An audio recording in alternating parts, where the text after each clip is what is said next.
parcours universitaire. La première question, c'est quel est pour vous le parcours, les qualités et les profils qui sont idéaux pour pouvoir entrer dans un parcours hospitalo-universitaire?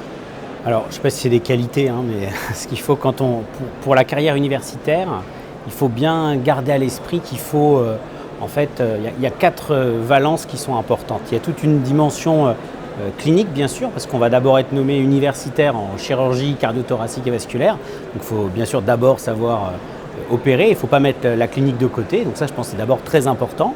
Ce qu'on va regarder au niveau de la société et au niveau du CNU, notamment, c'est bien sûr l'activité chirurgicale, mais aussi la participation aux bases de données, ce qui est quand même un marqueur qualité important. Donc ça, c'est un point très important. Donc il faut un volume chirurgical suffisant, comme pour tous les chirurgiens, mais une participation importante aux bases de données.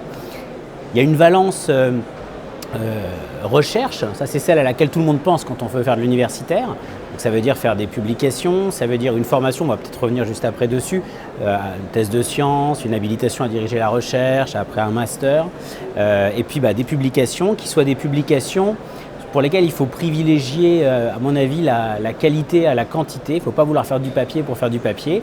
Il faut avoir un certain nombre de points SIGAPS, mais il faut avoir une thématique de recherche qui serve un peu de fil conducteur et qui soit en phase un peu avec son activité clinique. Une troisième valence qui est importante, c'est la partie enseignement.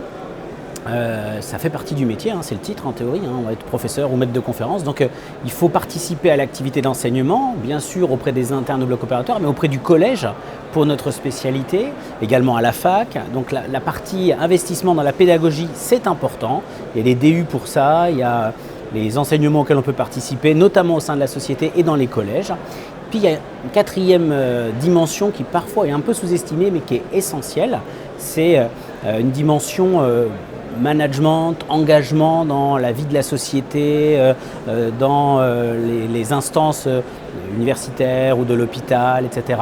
C'est un autre point qui est très important. Il faut veiller à avoir un équilibre entre ces 4 valences parce que toutes sont importantes. Il ne faut pas en privilégier une par rapport à l'autre, elles ont toutes leur importance. La dernière chose que je dirais, c'est que, mais après on peut en reparler, mais c'est que ça fait quand même beaucoup de choses à faire, donc ça se construit sur le long terme.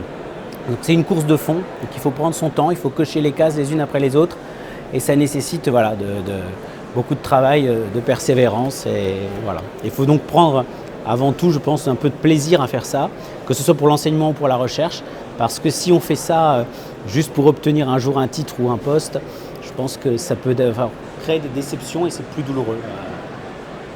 Et sur le long terme, justement, quelles sont les étapes clés d'une personne qui va débuter un parcours hospitalo-universitaire? Alors, en dehors du parcours classique avec la thèse de médecine, l'internat, le DES, pour nous, il faut rajouter un parcours en parallèle, qui est un parcours de recherche, un parcours scientifique. Donc il faut, pendant son internat, passer un Master 2. C'est important d'avoir le Master parce que ce sera le prérequis nécessaire, soit pour passer d'emblée l'HDR si on y associe un certain nombre de publications, mais ça se fait de moins en moins actuellement. Mais par contre, c'est le prérequis indispensable pour pouvoir s'inscrire en thèse de sciences. Et la thèse de sciences est ensuite nécessaire pour passer l'habilitation à diriger les recherches. Le point clé, c'est celui-là, finalement. C'est avoir une habilitation à diriger les recherches. C'est ce qui est nécessaire pour pouvoir candidater à un poste de professeur des universités. Donc ça, c'est les grandes étapes. Après, en termes de papier. Un autre point important, c'est la mobilité. C'est indispensable de faire une mobilité d'1 an pendant son cursus pour pouvoir aller voir ailleurs ce qui se passe, mobilité clinique et ou mobilité recherche. Donc ça, c'est la deuxième obligation dans les grandes dates. Et puis les points qu'il ne faut pas rater, c'est que quand on s'inscrit dans ce parcours-là, eh bien, ça s'inscrit dans la durée. Et là encore, il faut passer d'abord devant les commissions mixtes des hôpitaux et de l'université. Il faut candidater pour le poste, il faut que le poste soit créé, ça se fait après l'HDR, enfin c'est tout un parcours avec un calendrier à suivre et donc ça nécessite d'être accompagné en fait dans ce parcours-là. Ça nécessite aussi d'être assez tôt un peu coaché, donc il faut trouver des gens pour nous guider. C'est ça l'intérêt du pré-CNU, on a la chance dans notre spécialité d'avoir un pré-CNU qui auditionne précocement les candidats pour dépister, pour identifier rapidement les candidats universitaires et pouvoir ensuite bien les accompagner dans leur parcours pour justement les amener à destination au bon moment, avec le bon dossier et éviter des grosses déceptions. Et j'imagine qu'on ne se lance pas tout seul dans le parcours, il faut être porté par son équipe ou par... Alors, c'est ce que je disais, juste avant, hein, c'est que c'est important d'être accompagné, accompagné d'abord par le pré-CNU, hein, il est là pour ça, le CNU, il n'est pas là que pour évaluer, il est aussi là pour accompagner les candidats et accompagné par une équipe qui vous soutient, c'est important.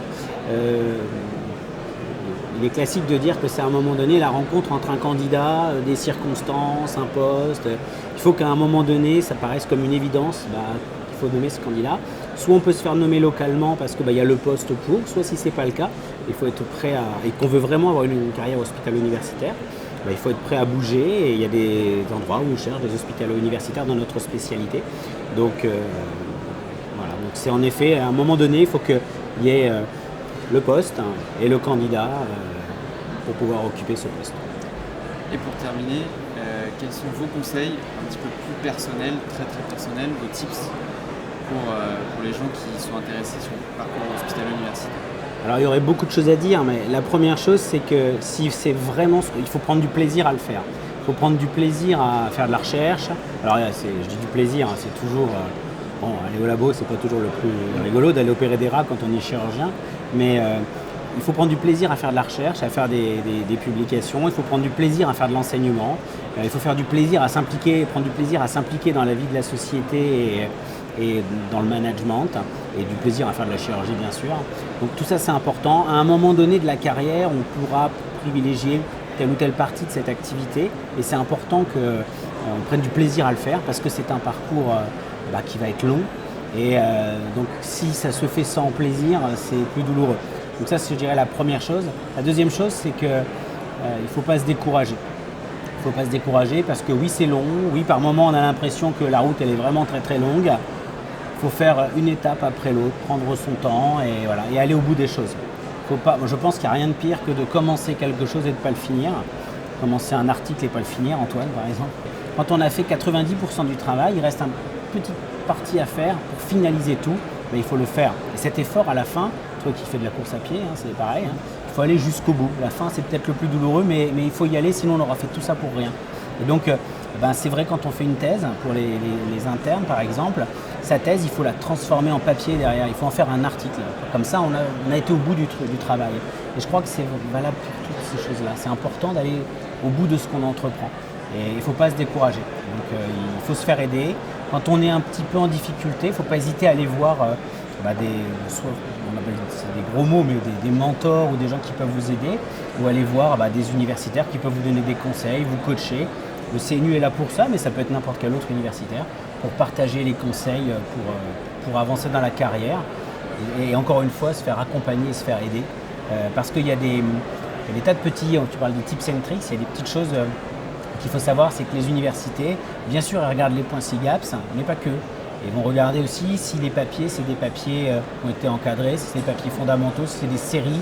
Il y a des universités, c'est le cas de la nôtre, à Sorbonne, où quand on présente l'épreuve de titre, ils disent d'accord, on va retirer tous les cas cliniques, toutes les images, tous les éditos, on garde que les séries. Et c'est ça l'épreuve de titre. Le reste ne les intéresse pas.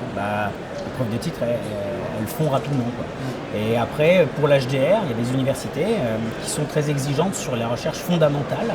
Donc ils vont vouloir voir des papiers fondamentaux classés dans des revues de rang A ou de rang B, en telle et telle position.